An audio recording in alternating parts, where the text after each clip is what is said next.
கொஞ்சம் மைதாவின் பால், சர்க்கரை, தேங்காய்பால் இவற்றை கொண்டு சுவைமிக்க ஒரு பதார்த்தத்தை செய்ய முடியுமா? முடியும் என்று நிரூபிக்கிறார்கள் முதலூர்காரர்கள். சுவை நரம்புகளை மீண்டும் மீண்டும் தூண்டி விடுகிறது முதலூர் மஸ்கோத் அல்வா. பொதுவாக அல்வா என்பது எண்ணெய், வனஸ்பதி அல்லது நெய்யை பயன்படுத்தி செய்வதுதான் வழக்கம். ஆனால் மஸ்கோத் அல்வாவின் ஸ்பெஷாலிட்டியே தரமான தேங்காய்பாலில் அதை செய்வதுதான். முதல் நாளே ஊற வைக்கப்பட்ட மைதாவை மறுநாள் தண்ணீர் ஊற்றி பிசைந்து பால் எடுக்கிறார்கள். அதோடு சேர்க்க தேவையான அளவு சர்க்கரை வைத்திருக்கிறார்கள். அத்துடன் துருவி எடுத்து சேகரித்து வைத்திருக்கும் தேங்காய்பாலை கலந்து கிண்ட வேண்டும். அல்வா என்பது சாப்பிடும் போது சீக்கிரம் திகட்டிவிடும். ஆனால் மஸ்கோத் அல்வா அவ்வளவு எளிதாக திகட்டாது. அதற்கு காரணம் தேங்காய்பால் என்கிறார்கள்.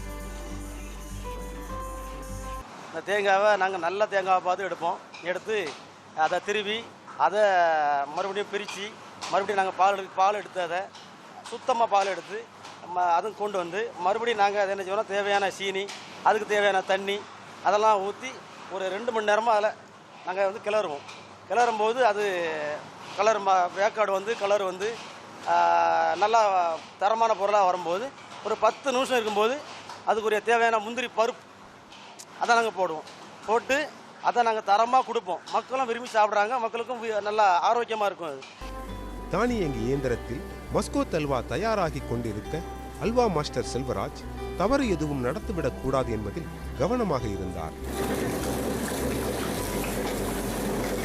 மஸ்கோத் அல்வா இன்னும் சரியான பதத்திற்கு வரவில்லை என்பது அவரது கணிப்பாக இருந்தது.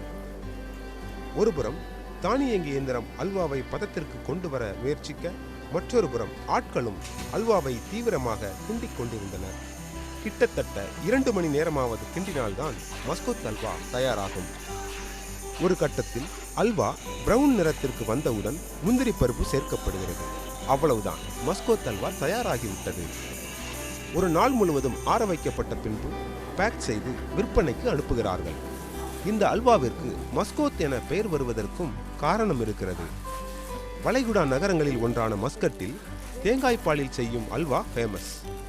மஸ்கட்டில் இருந்து இலங்கைக்கு சென்றவர்கள் இந்த அல்வாவின் மனத்தை இலங்கைக்கு பரப்ப அங்கிருந்து புலம்பெயர்ந்த முதலூர்காரர்கள் இங்கு அதை சோதித்து பார்க்க அதன் சுவைக்கு நம்மவர்களும் அடிமையாகிவிட்டார்கள்.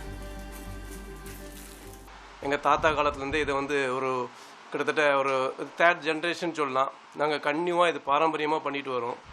எங்கள் தாத்தாவுடைய ஃபுல் மோட்டிவேஷன் என்னென்னா 100% குவாலிட்டி, சுத்தமாக இருக்கணும், பொருள் தரமாக வாங்கணும், தரமுள்ள ஒரு பொருளை மக்களுக்கு கொடுக்கணும் அப்படிங்கிற ஒரு ஹை ஒப்பீனியனோட இந்த பிஸ்னஸை ஸ்டார்ட் பண்ணாங்க. அதை நாங்கள் இன்ன வரைக்கும் அதை 100% தெளிவாக மக்களுக்கு நாங்கள் கொடுத்துட்ருக்குறோம். கருப்பட்டி அல்வா, பேரிச்சை அல்வா, பாதாம் பிஸ்தா அல்வா, நெய் அல்வா, ஃப்ரூட் நட் அல்வா, கோதுமை அல்வா என விதவிதமான சுவைகளில் மஸ்கோத் அல்வா கிடைக்கிறது. மஸ்கோத் அல்வாவை வீட்டில் செய்ய தேவையான பொருட்கள்: சர்க்கரை 3 கிலோ, தரமான தேங்காய் 20, மைதா மாவு 3/4 கிலோ, முந்திரி பருப்பு 200 கிராம். இந்த அளவில் 5 கிலோ அல்வாவை தயாரிக்க முடியும். நெல்லைக்கு அல்வா புகழ் சேர்ப்பது போல முதலூர் எனும் சிறிய கிராமத்துக்கு உலகளாவிய பெயரை பெற்றுத் தந்திருக்கிறது மஸ்கோத் அல்வா.